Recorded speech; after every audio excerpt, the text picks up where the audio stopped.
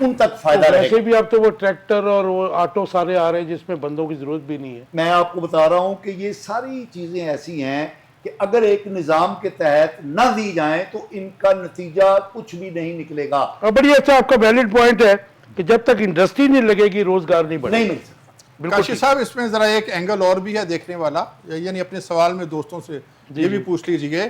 دیکھیے یہ بات بڑی پرانی ہو گئی کہ انڈسٹری لگے گی تو لوگوں کو روزگار ملے گا. یہ اس زمانے کی بات ہے جب ٹیکسٹائل میں 5,000 افراد کام کرتے تھے. اب آ گیا ہے آئی ٹی کا دور. اب 5 انجینئر ہیں جو پوری ٹیکسٹائل مل چلا رہے ہیں. تو ایک ٹیکسٹائل مل تو اتنے ہزاروں کو اب روزگار نہیں دے رہی, اور یہی حال باقی انڈسٹری کا ہے. مثلا ہم بات کرتے ہیں آٹو موبائل انڈسٹری کی. پہلے گاڑیوں کی جو اسمبلنگ ہے یا مینوفیکچرنگ ہے یا پرزے ہیں وہ کسی اور انداز میں بنتے تھے. اب روبوٹ آ گیا, اسمبلنگ بھی وہاں ہو رہی ہے. I'm sorry to interrupt you. Employment کیسے جو آپ بات کر رہے ہیں ٹھیک ہے, لیکن بات یہ ہے کہ نئے ذرائع بھی تلاش کرنا حکومت کے اصل چیز یہ جی اصل چیز یہ ہے. جی بھائی صاحب, تو اس حوالے سے ابھی تک یہ شرازی صاحب نے جن چیزوں کی باتیں کہی ابھی تک پاکستان میں نہیں آئیں. پاکستان میں ایک بھی رپورٹ نہیں ہے جو یہ کارے بنا رہا ہو. ابھی تو ایک یہ ہماری بات ہے, چائنا نے ٹریکٹر, ابھی آپ نے دیکھا ہوگا چائنا نے ٹریکٹر ایک بنا دیا ہے جو کلٹیویشن یہ وہ کرتا ہے, اس میں وہ آٹو ہے, اس میں کسی اور اگر یہ چیزیں نہیں آئیں تو یہ ہماری نالائکی ہے نا جی, وہ درست کہہ رہے ہماری ہیں. نالائکی ہے, ہم وہ قابلیت نہیں ہے ہماری. ہم ابھی جیسے آپ نے کہا کہ یہ آلٹرنیٹو جو ذرائع ہیں روزگار کے, یہ بھی تلاش کرنا حکومت کا کام ہے. میں آپ کو چھوٹی سی بات بتاتا ہوں کہ ہمارے ہاں ہم اس وقت دنیا جو ہے آئی ٹی کے اندر 5th اینڈ 6th جنریشن میں چلی گئی ہے. ہم ابھی تک 3 اور 4 میں گھوم رہے ہیں.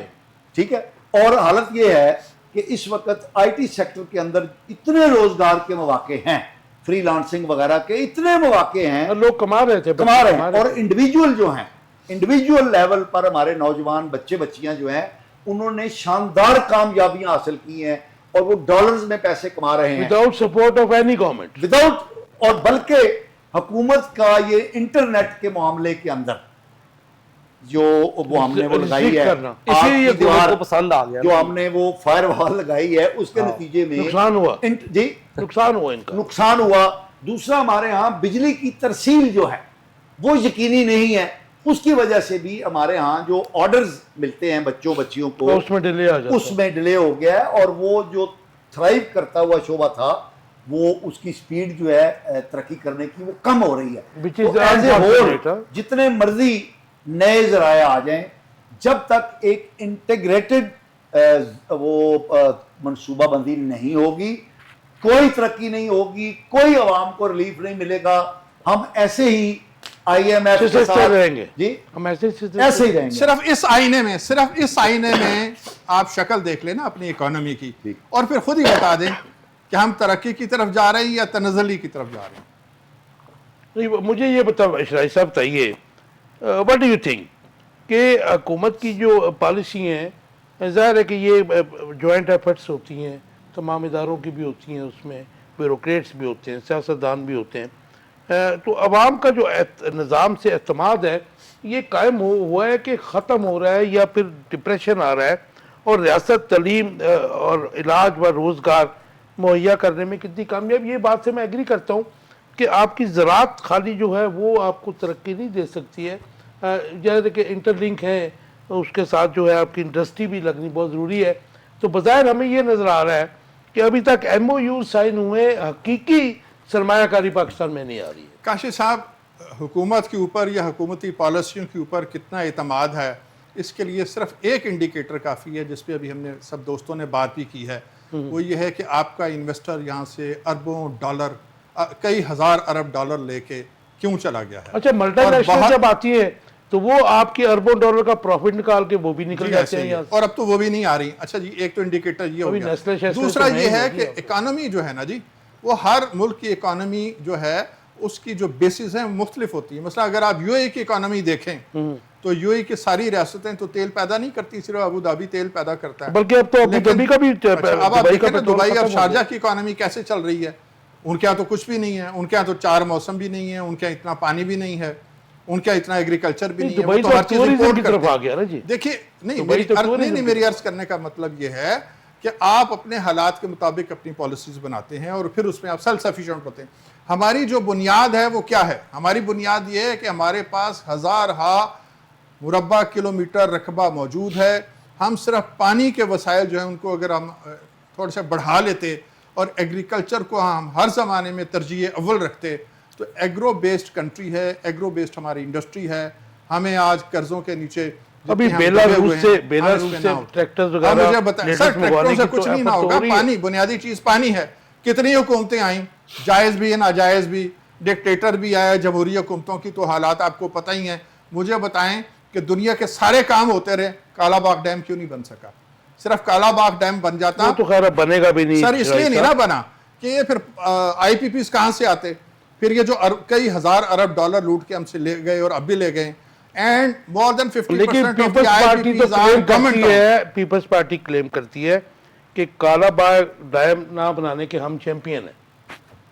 میں سمجھتا ہوں اس میں سب حکومتوں کا حصہ ہے جی, سب نے حصہ ڈالا اس ملک کی تباہی اس میں جو سیاسی جماعتوں فورن نے. فنڈنگ تھی انڈیا کی, اس کا نام نہیں لیتے آپ. بھئی ایسے ہی ہے نا جی, 12 سے 14 ارب ڈالر جو ہیں وہ آئے اور کئی دہائیوں تک آئے, اور مختلف سیاسی جماعتیں ہیں جن کا میں بغیر نام لیے ذکر کر رہا ہوں, ان کی جو ٹاپ رینکنگ لیڈرشپ ہے ان کو اس میں سے شیئر ملتا تھا, اور ان کا ٹاسک یہی تھا کہ ملک میں کالا باغ ڈیم کی مخالفت جاری رکھیں اور کالا باغ ڈیم نہیں بننا چاہیے, اور انہوں نے نہیں بننے دیا. چھوٹا سا آنسر چاہیے آپ سے مجھے, پھر میں وہ جو 2/3 میجارٹی لے کے آئے تھے ان کی ذمہ داری تھی, جو یہ تو مشرف سمپل صاحب بھی بنا میجارٹی لے سکتے کے تھے, آئی ضیاء تھی الحق بھی ان کی بنا ذمہ سکتا داری تھا. تھی. جی جی آف کورس, جنہوں نے لیکن مشرف نے کوشش بھی کی تھی, پھر پولیٹیکل سسٹم نے آگے اس کو سسٹم نہیں سر, ان کو خود یہ چاٹ لگ گئی تھی کہ اب میں نے جمہوریت کی طرف جانا ہے, ورنہ ان کے پاس سب سے زیادہ بہتر چانس یہ تھا کہ وہ کالا باغ صاحب اب بھی پاشا صاحب مختصر سا جواب دیجیے گا, اب بھی پاسبل ہے کہ کالا باغ ڈیم بنا دیا جائے اگر حکمران چاہیں؟ اچھا دیکھیں, آپ سمجھتے ہیں کہ فیلڈ مارشل صاحب جو ہیں اس میں کوئی اپنا رول پلے کریں؟ کیونکہ یہ بات تو انڈرسٹوڈ ہے کہ اغیار کے جو منصوبے تھے ان کو ہم نے, ہمارے یہاں کے لوگوں نے امپلیمنٹ کروایا, اور کالا باغ ڈیم جو ہے اس پہ فنڈنگ انٹرنیشنلی بعد میں ثابت بھی ہوئی کہ انڈیا کتنی فنڈنگ کر رہا ہے, اور آخر ہم نے اسے وہ ڈمپ کر دیا. اچھا اب کالا باغ ڈیم جو ہے وہ اتنا متنازع ہو چکا ہے کہ میرے خیال میں وہ ایک ڈیڈ ووڈ ہے, لیکن کالا باغ ڈیم سے جو ہمیں فوائد حاصل ہو سکتے تھے اس کے آلٹرنیٹیو موجود ہیں جن پر کسی قسم کی سیاسی یا ادروائز مخالفت یا ریزسٹنس موجود نہیں ہے ڈیمز کی. تو اس لیے پانی کے ریزروائرز کو امپروو کرنے کے لیے, اپنی صلاحیت کو, واٹر ریٹینشن کی صلاحیت کو امپروو کرنے کے لیے اب تو اور بھی زیادہ اس کی ضرورت ہمیں پیش آ رہی ہے کہ انڈیا نے انڈس بیسن ٹریٹی جو ہے اس کو یونیلیٹرلی سسپینڈ کرنے کا کہہ دیا ہے, اور انڈس بیسن ٹریٹی کی which they cannot. نہیں, میرا یہ خیال ہے might is right, might is right, یہ دیکھ لیجیے. یہ باتیں ہیں اس سے پہلے بھی گزشتہ 2-3 دہائیوں سے آہستہ آہستہ ہندوستان جو ہے انڈس بیسن ٹریٹی کی مخالفت کرتے ہوئے اس کے طے شدہ قواعد و ضوابط کے برعکس پانی کے جو ذرائع ہیں ان کے رخ کو موڑتا رہا ہے, چھیڑخانی کرتا ہے, بہاؤ پر اثر انداز ہوتا رہا ہے. اس نے کئی ایسے ڈیم بنائے ہیں جس کے نتیجے کے اندر پاکستان کی طرف بہنے والا جو پانی ہے بہاؤ میں کمی آئی ہے. رائٹ. کاشف صاحب ایک عرض اور میری یہ ہے کہ کالا باغ کا متبادل کوئی ڈیم نہیں ہے. کالا باغ ڈیم بننا تھا 4 سال کے عرصے میں, اور ہمیں روتے ہوئے ہو گئے ہیں اب 34 سال. تو کوئی ڈیم ہم نے کوئی نیا نہیں دیکھا کوئی بنا ہوا ہو. جی جی جی اس سے بھی زیادہ. تو میں سمجھتا ہوں کالا باغ ڈیم تو ایک ریڈی میڈ ڈیم تھا, صرف آپ نے سپل ویز بنانے تھے, اور وہ 3 طرف سے جو پہاڑیاں تھیں وہ موجود تھیں اور پانی آ رہا تھا, اس کو روکنا تھا. گزر گئی اب بھی ہو سکتا ہے, کیوں آگے چلیں جی, وہاں پہ کیوں نہ رکیں. آج بھی کالا باغ ڈیم پہ آپ آج کام شروع کر دیں, کیونکہ ڈیزائننگ فیزیبلٹی جو ہے وہ تیار ہے. وہاں پہ ہاؤسنگ کالونی شفٹ ہو چکی ہے. مجھے سردار صاحب دریا کو کوزے میں بند کیجئے گا اس سوال میں کہ ایک تو بانی تحریک انصاف عمران خان کا بیان آیا کہ حکومت سے کوئی ڈیل و مذاکرات نہیں ہو رہے. دوسری طرف علی امین گنڈا پور صاحب نے بیان دیا جی مگر مذاکرات کرنے تو بانی پی ٹی آئی کو رہا کرے.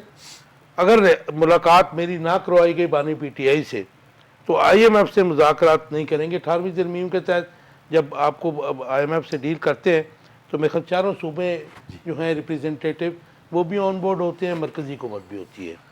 تو یہ معاملات کیا پھر سے کیا یہ علی امین گنڈاپور کا کچھ سمجھ نہیں آتی سیاست کیا ہے؟ دیکھیں کہ میں جو میری ناقص رائے ہے وہ تو یہ ہے کہ یہ کچھ سیاسی حکمت عملی ہو سکتی ہے کہ پارٹی کا کوئی ایک بندہ جو ہے وہ ایک اینگل پہ بات کر رہا ہے اور دوسرا بندہ جسے دوسرے اینگل پہ بات کر رہا ہے تاکہ کوئی بھی بندہ جو ہے وہ اسپیسیفکلی یہ اس بات پہ پہنچ نہ سکے کہ ایکچولی ہو کیا رہا ہے.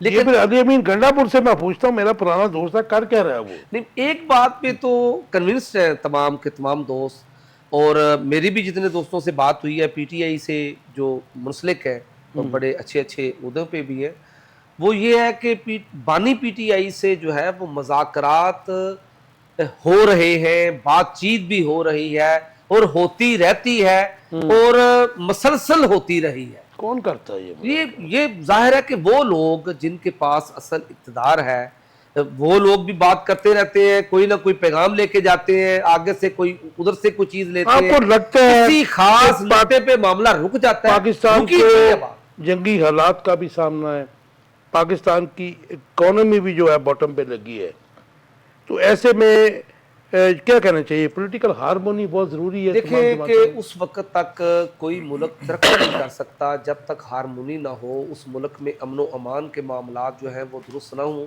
میں یہ سمجھتا ہوں پھر آپ کی طریقہ انصاف کو بھی جو ہے وہ میجر پارٹی ہے، عوام کے ساتھ جو ہے وہ بانی پی ٹی آئی کا بڑا قریبی تعلق بھی ہے. تو میری نظر میں اس مسئلے کا حل ہونا چاہیے، اس مسئلے کو حل کر کے اس سے آگے بڑھنا چاہیے. آگے بڑھنا چاہیے. شاہد صاحب آپ کا ٹیک اس کے اوپر؟ دیکھیے پولیٹیکل انریسٹ ہوگا تو اس کا جو اسٹیٹ اوے اثر ہوتا ہے وہ اکانومی پہ ہوتا ہے، اور یہ ہم پچھلے 3-4 برس سے دیکھ رہے ہیں. اکانومی میں جو گروتھ، ایک نیچرل گروتھ ہونی چاہیے تھی، وہ نہیں آ رہی، اور اس کی سب سے بڑی وجہ یہی ہے کہ انویسٹر چاہے لوکل ہے اور چاہے وہ فارنر ہے، وہ دیکھتا ہے کہ خدا جانے آج حکومت ہے، سال چل رہی ہے، 2 سال چل رہی ہے، یا کوئی اور درمیان میں کوئی نیا سیٹ اپ آ جائے گا تو ہم کیا کریں گے. لہٰذا ویٹ اینڈ سی کی سی پالیسی ہے. اس تھیوری کے ساتھ نا ڈس ایگری کرتے ہیں. نہیں، ہمارے ہاں ادارے کوشش تو کر رہے ہیں دنیا کو یقین دلانے کی کہ یہ سیٹ اپ 5 سال پولیٹیکل ہارمونی ضرورت نہیں ہے، ضروری نہیں ہے. دیکھیں جی، جو لوگ کہتے ہیں کہ ہارمونی کی ضرورت نہیں ہے ان کی اپنی سوچ ہے، لیکن دنیا کا کون سا ملک ہے جس نے ترقی کی ہے اور وہاں پولیٹیکل انریسٹ ہے؟ مجھے بتائیں نا، پولیٹیکل انریسٹ میں تو قومیں ترقی نہیں کرتی. جی پائے صاحب. جی دیکھیں کاشف صاحب، میں تو اس بات سے ہی ایگری نہیں کرتا کہ انریسٹ ہے. رائٹ. دیکھیں اس وقت بہترین ایک صفحہ ہے اور اس صفحے پر حافظ عاصم منیر صاحب نہیں کا یہ آپ نام تو پورا لینا. دیکھیں وہ فیلڈ مارشل ہے. جی میں آ رہا ہوں، میری بات پوری ہونے دیں نا. جنرل حافظ عاصم منیر صاحب کا نام ہے. دوسری طرف محترم قائد محترم جناب شہباز شریف صاحب، اور دیکھیں ادھر قائد محترم اور ادھر حافظ صاحب کے بارے میں جو ہمارے جنرل ان سے پہلے بھی تو فیلڈ مارشل ہونا چاہیے. میری بات تو پوری ہونے دیں. نہیں ادھر یار بات تو سن. جی جی ٹھیک. اور ادھر اپنے محترم قائد ہیں ہمارے along with his allies. اور اب فیلڈ مارشل کا جو قوم نے ان کو اعزاز دیا ہے، تو یہ لکھ لیں کہ 10 سال تک یہ سیٹ اپ رہے گا. تو یہ 10 سال والی بات اور یہ سیم پیج والی بات عمران خان کے دور میں نہیں، بھی یہ تھی. اس سے پہلے پرویز الہی کے دور میں بھی ہوتی رہی ہے. انہوں نے کہا کہ ہم مشرف صاحب کو وردی میں اتنی بار ممتاز کریں گے. پرویز الہی صاحب. پرویز الہی صاحب دیتا تھا، لیکن اب تو یہ فیلڈ مارشل بن گیا نا.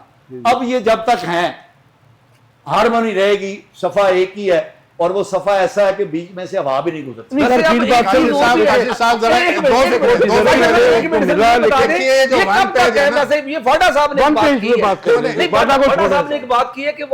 وعدہ کو چھوڑیں، آپ اپنی بات کریں.